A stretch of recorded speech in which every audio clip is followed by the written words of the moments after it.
Good morning students. Today we start chapter 7, exercise 7.1. The chapter is congruence of a triangle. And then the topic is congruence. The what is that congruence? देखिए, the congruence is the object which is the same shape and same size. This is called congruence. अब like this, जैसे अब आपको क्या बोले, जैसे देखो ये है ना, हमारे पास टू कॉइन्स हैं. अपने 2 कॉइन्स लिए हैं, तो ये 2 ऑब्जेक्ट हैं, सेम साइज है, सेम शेप है. अब अगर देखो इन कॉइन्स को हम पकड़ते हैं, एक दूसरे के ऊपर हम रख दिया है ना. अब देखो जब मैंने इसको ऐसे रखा है तो इसे पीछे वाला, इसके नीचे वाला कॉइन दिख रहा है क्या? नहीं दिख रहा है ना. दैट मीन्स हम क्या बोलेंगे, ये वाले कॉइन ने इस कॉइन को ओवरलैप कर लिया है. और इसी तरीके से अगर हम ऐसे करते हैं इसको रिवर्स में, तो अब देखो ये वाला जो कॉइन है हमारे पास, इस कॉइन ने इस नीचे वाले कॉइन को क्या कर लिया है, ओवरलैप कर लिया है. तो अब अगर हमने इनको ज्वाइन कर दिया तो ये एक ही दिख रहे हैं ना, ना आगे से पीछे वाला दिख रहा है. तो जब हमें क्या पता पड़ा इससे कि भाई हमारे पास 2 ऑब्जेक्ट हैं, है ना, 2 कॉइन हैं, सेम साइज़ के हैं, सेम शेप के हैं और एक दूसरे को ओवरलैप कर रहे हैं. दैट मीन्स ये दोनों ऑब्जेक्ट हमारे क्या होंगे, कॉन्ग्रुएंट होंगे. तो बात समझ में आई. उसी तरीके से अब देखो इस तरीके से बहुत सारी चीज़ें जो क्या होनी चाहिए, बिल्कुल सेम होनी चाहिए, एकदम एक्यूरेट, है ना, और एक दूसरे को ओवरलैप कर ले. अब जैसे मानो अगर हमने ये लिए 2 पेन है, अभी तो देखो हमने कलर भी एक ले लिए है ना. बाकी कलर एक जैसा होना ज़रूरी नहीं है. मेन चीज़ क्या है, दोनों की एक जैसी शेप है, एक लेंथ है, एक शेप है, तो एक ही साइज़ है. तो ये वाला पेन इस पेन के क्या हो जाएगा, कॉन्ग्रुएंट, यानी बिल्कुल सेम जैसा होना चाहिए. उसी तरीके से और एग्जांपल हम लेते हैं. जैसे अगर आप मानो किसी आपके पास कोई लॉक है, उसे की है, अगर 2 की आती है हमेशा हर एक लॉक की, तो वो दोनों की भी क्या हो जाएगी, एक दूसरे की क्या हो जाएंगी, कॉन्ग्रुएंट हो जाएंगी. उसी तरीके से अगर हम बात करें, देखो ये बैंगल्स हैं, है ना.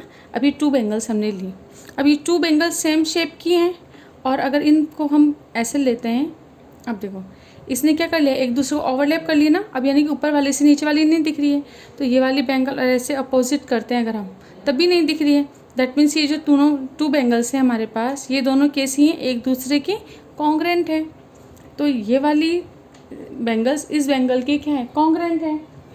इसी तरीके से आप ऐसे बहुत सारी चीज़ें देख सकते हो जो क्या होनी चाहिए, बिल्कुल सेम शेप की होनी चाहिए और एक दूसरे को ओवरलैप करनी चाहिए. अगर वो एक दूसरे को ओवरलैप नहीं करती है ना, थोड़ी सी भी कहीं से आपकी छोटी या बड़ी है, तो फिर हम उसे कॉन्ग्रुएंट नहीं बोलेंगे. अब देखिए कॉन्ग्रुएंट का साइन क्या होता है. कॉन्ग्रुएंट के लिए कॉन्ग्रुएंस है ना, कॉन्ग्रुएंस, कोई भी ऑब्जेक्ट अगर कॉन्ग्रुएंस होता है तो उसे फिर हम कॉन्ग्रुएंट बोलते हैं. अब देखो जैसे कॉन्ग्रुएंस है, इसका साइन क्या होता है आपके पास, ये इक्वल का साइन है और ये और बना देना, तो ये साइन हमारा क्या होता है, कॉन्ग्रुएंस का साइन होता है. यानी आपको अगर देखो ट्राइंगल की अगर हम बात करें, जैसे ये ट्राइंगल लिया हमने, एक ट्राइंगल मैंने ये लिया, वही 2 ट्राइंगल है, दोनों एक जैसे दिख रहे हैं आपको. इसको हमने क्या बोला, ABC, इसे हमने बोला PQR. तो हम क्या बोलेंगे, दिस, अगर हमने बोले दिस साइड इज 4 4 एंड 4, और ये साइड भी हमने क्या लिख ली, 4 4 4. तो देखो ऑल साइड इक्वल है, दैट मीन्स ये ट्राइंगल इस ट्राइंगल की क्या होगा, कॉन्ग्रुएंट हो जाएगा. तो इसको हम कैसे लिख सकते हैं, in triangle ABC is congruent to triangle PQR. इसी तरीके से मानो अगर हमारी साइड अलग होती, जैसे ये 4 है तो ये 4, अगर हम ये लिख लें यहाँ पर ये 6, तो ये 6 है.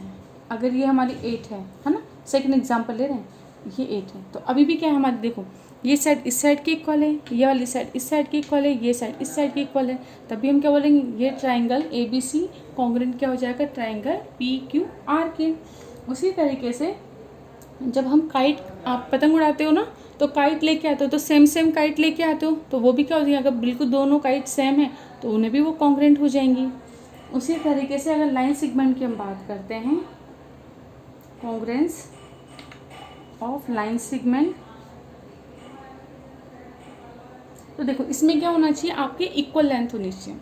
जैसे अगर मानो एक लाइन सेगमेंट मैंने ली AB 2 सेंटीमीटर, एक लाइन सेगमेंट ली हमने PR 2 सेंटीमीटर, एक लाइन सेगमेंट हमने ली ST 6 सेंटीमीटर। अब हम पूछें आपसे which two line segment is congruent, तो आप क्या बोलोगे, A B line segment is congruent to P R line segment, क्योंकि ये भी 2 सेंटीमीटर, ये भी 2 सेंटीमीटर है, बट ये तो 6 सेंटीमीटर, ये ज़्यादा है, तो हम क्या बोलेंगे, this line is not a congruent to this line. इस तरीके से आप पहचान लोगे। इसके बाद अगर हमें कॉन्ग्रेंट एंगल्स की बात करनी है, ऑफ एंगल्स की बात होती है, तो एंगल्स भी हमारे सेम होने चाहिए। जैसे अगर हमने लिखो, एक हमने बनाया एंगल 60 डिग्री, एक एंगल हमने बनाया 75 डिग्री, एक एंगल हमने बनाया 60 डिग्री, और एक एंगल और बना देते हैं अपन 61 डिग्री। अब देखो, अब आपको बताना है, इसको हमने लिख दिया ए बी सी, इसे बोल दिया हमने पी क्यू आर, और इसे हमने बोल दिया एस टी वी, और इसे हमने बोल दिया एल एम एन। अब बताइए हमें कि कौन सा ट्रायंगल कॉन्ग्रेंट है। तो देखो 60 60 ये दोनों इक्वल हैं, है ना, ये इसके इक्वल हो जाएगा, तो हम क्या लिखेंगे, एंगल बी ए सी। देखो जहाँ पर एंगल बनता है ना, हमेशा वो मिड में आता है, कॉन्ग्रेंट का साइन लगाओ, क्या लिखोगे, T S we, T S we. आप वी एस टी भी लिख सकते हो, ठीक है। इसके बाद और देखो कोई कॉन्ग्रेंट दिखे, नहीं है, ये 60 61 है, एक एंगल अपना 1 डिग्री ज़्यादा है, इसलिए ये कॉन्ग्रेंट नहीं होगा, ये थोड़ा हमारा क्या हो जाएगा, 61 इज़ अ ग्रेटर देन 60, सो ये दोनों इक्वल है ही नहीं, सिर्फ ये इसकी इक्वल है, तो हम क्या बोल देंगे, this angle is congruent to this angle, that means angle B A C is congruent to angle T S V. तो ये दोनों हमारे क्या हो जाएंगे, कॉन्ग्रेंट हो जाएंगे। अब इसके बाद हम बात करते हैं आपसे कॉन्ग्रेंस ऑफ टू स्क्वायर। देखिए कॉन्ग्रेंस ऑफ टू स्क्वायर, जैसे हमें एक स्क्वायर हमने ये लिया, एक स्क्वायर हम और लेते हैं, अब A B C and D, P Q R and S. So this square is equal to this square, that means इसकी साइड इस साइड की इक्वल होनी चाहिए। एंगल 90 डिग्री है, all angle are 90 degree, angle equal हो गए, side equal हो गई, तो हम क्या बोलेंगे, A B C D square is congruent to square of P Q R S. तो देखिए two square are congruent if the length of their side are of the same measure. यानी कि अगर हमने बोल दिया स्क्वायर, दैट मीन्स हमारे mind में क्या आ जाएगा कि अगर ये स्क्वायर है तो 90 डिग्री तो होगा ही, सही है ना। फिर इसलिए बस सिर्फ साइड बचती, अगर जैसे देखो ये अगर हमारी 5 है, तो हमें पता है स्क्वायर की all side are equal, that means this 5 and this 5, और ये भी कितनी हो जाएगी 5 5 5 5। तो हम क्या बोलेंगे, square of A B C D is congruent to square of P Q R S. तो आपको सिर्फ इसमें ये देखना है कि if the length are equal, that means this square are congruent. इसी तरीके से कॉन्ग्रेंट ऑफ आप क्या करोगे, rectangle.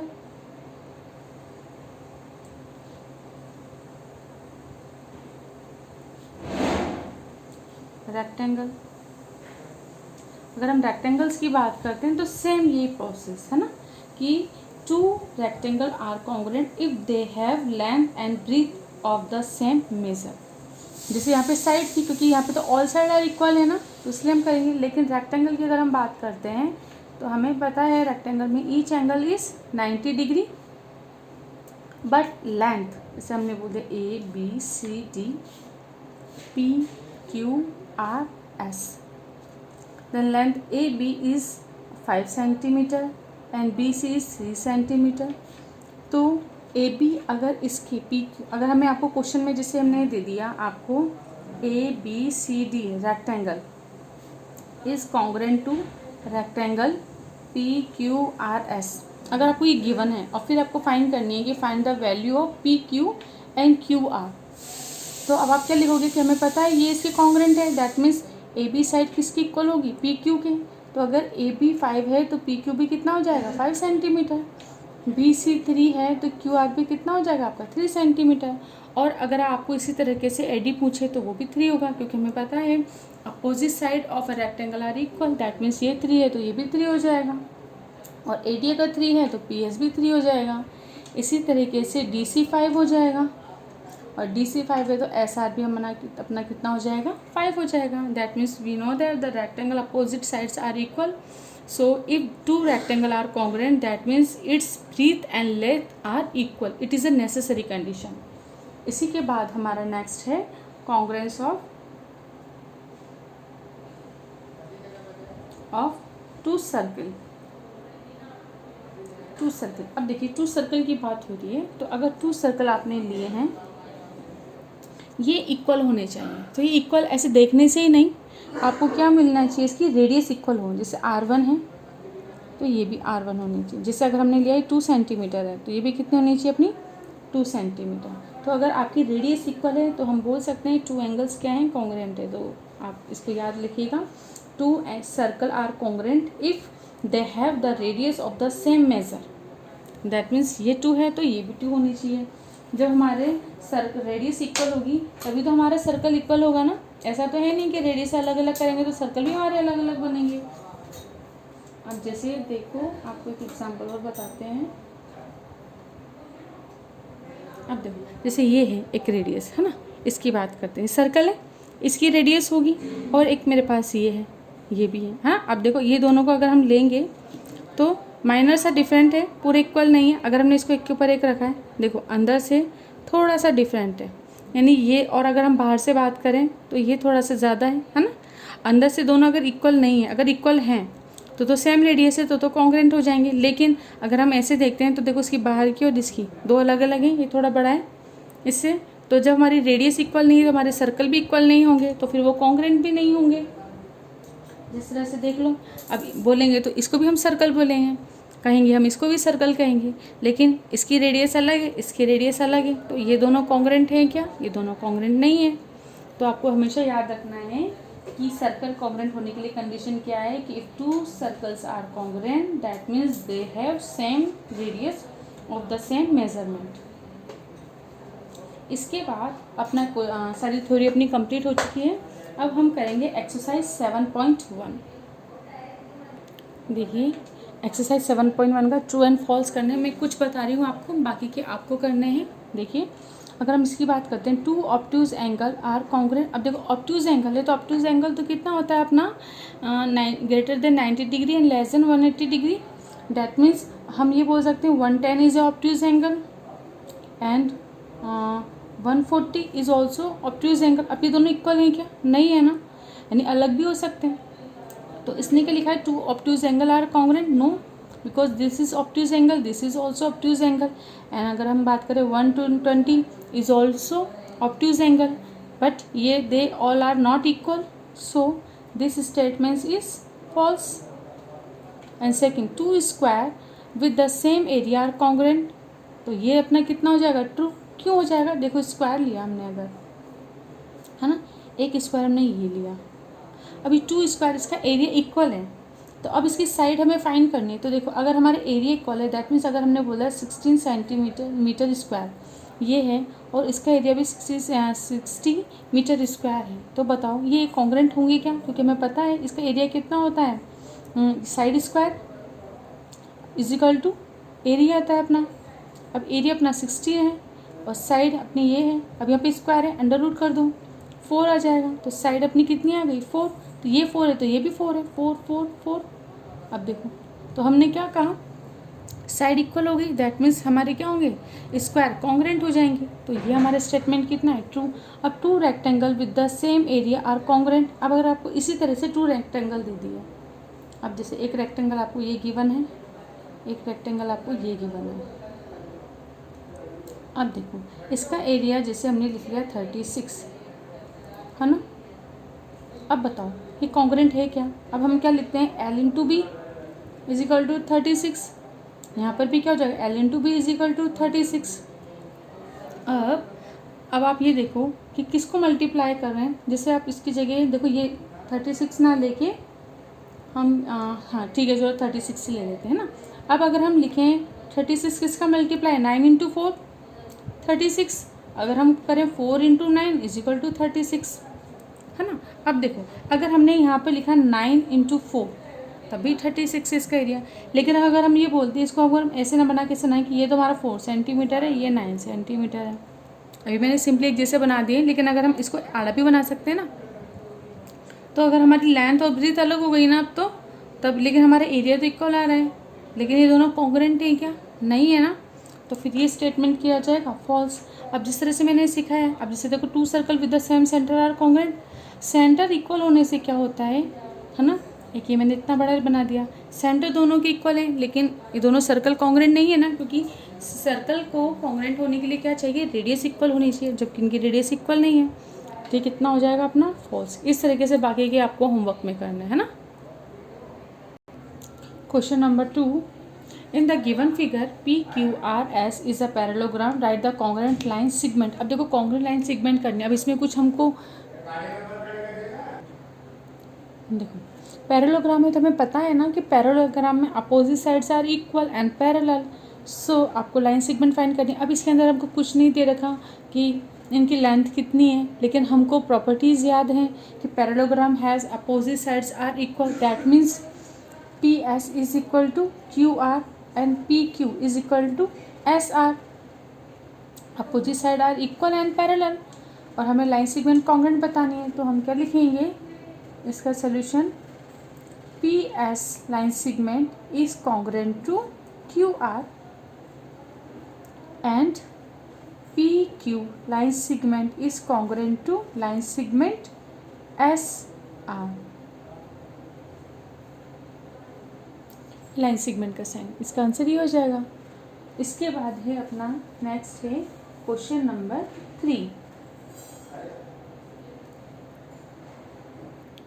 Question number 3, if line segment AB is congruent to CD, PQ is congruent to RS and SY is congruent to MN, then find अपना first है CD।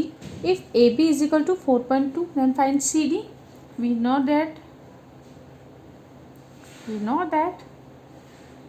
AB is congruent to CD, so if AB is equal to 4.2 centimeter then CD also 4.2 centimeter. अब भी इसी तरीके से आप क्या लिखोगे, MN is equal to 5.5 centimeter given, and we know that, अब देखो MN किससे रिलेटेड है, XY से, XY is congruent to MN, so if MN is equal to 5.5 centimeter then XY is also 5.5 centimeter। Answer आ जाएगा आपका, और C आपको होमवर्क में करना है। Next question, using the given figure answer the following question. अब आपको ये फिगर गिवन है, which angle is congruent to angle COD। देखिए COD इज 15, देन 15 एंगल अपना कितना यहाँ पर भी है, तो हम क्या करेंगे, COD is congruent to BOA। COD is congruent to angle, अब देखो C से स्टार्ट हो रहा है ना, तो B से स्टार्ट करो, BOA, this is 15 then this is also 15। इसी तरीके से B पार्ट है आपका, which angle is congruent to angle AOC। अब देखो एंगल AOC इज दिस, यानी 15 plus 30, angle AOC is equal to कितना हो जाएगा आपका, 15 प्लस 30 इज कॉन्ग्रुएंट टू, और 15 प्लस 30, तो देखो AOC ये है ना, तो हम क्या बोलेंगे DOB, ये भी कितना है 15 प्लस 30, तो क्या हो जाएगा angle DOB। AOC is equal to कितना हो जाएगा अपना 30 plus 15 is equal to 45 degree, and angle DOB is equal to 15 plus 30 is equal to 45 degree, both are same, so this triangle is congruent to DOB triangle. तो इस तरीके से fourth question भी अपना कंप्लीट हो जाएगा।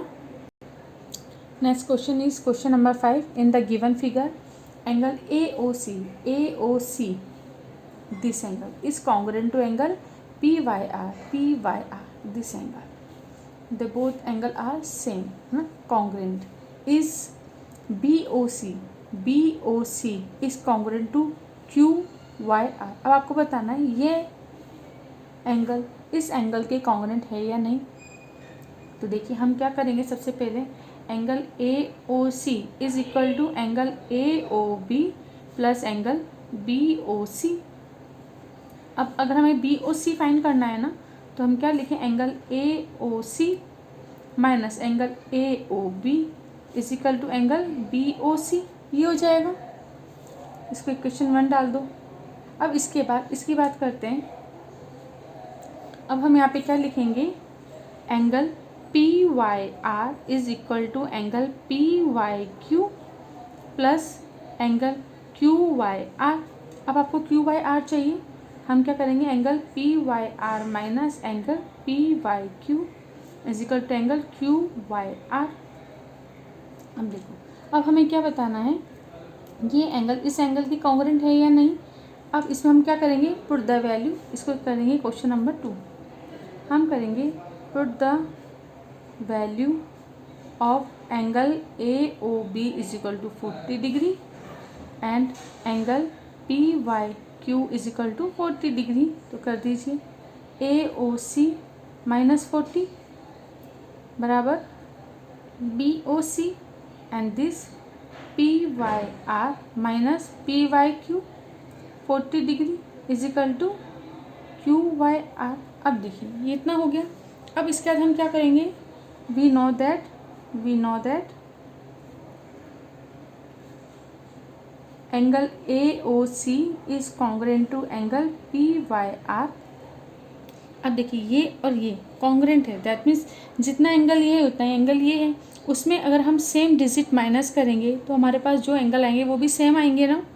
तो इससे हम क्या बोल सकते हैं, if we know that this angle is congruent to this angle, so angle BOC is congruent to angle QYR, है ना। या फिर we know that angle this is congruent to this angle, then angle BOC is congruent to angle QYR। इस तरीके से आप कर दोगे। एक बार वापस समझा रही हूँ, देखो AOC is congruent to PYR आपको गिवन है, यानी कि अगर मानो ये दोनों कॉन्ग्रुएंट है, अगर हमने इसको 90 लिया अपनी मर्जी से, है ना, 90, तो 90 माइनस 40 करोगे, इधर भी 90 माइनस 40 करोगे आप, तो क्या बचेंगे अपने पास 50-50। तो ये दोनों इक्वल आ जाएंगे ना। तो हम बोलेंगे कि अगर ये कॉन्ग्रुएंट है तो फिर ये भी कॉन्ग्रुएंट हो जाएंगे। इसलिए हमने लिख दिया this angle is congruent, then subtract the same digit, so this angle is also congruent हो जाएगा। तो इस तरीके से हमारी एक्सरसाइज 7.1 भी कंप्लीट हो गई है। तो इन क्वेश्चनों को आप कीजिए।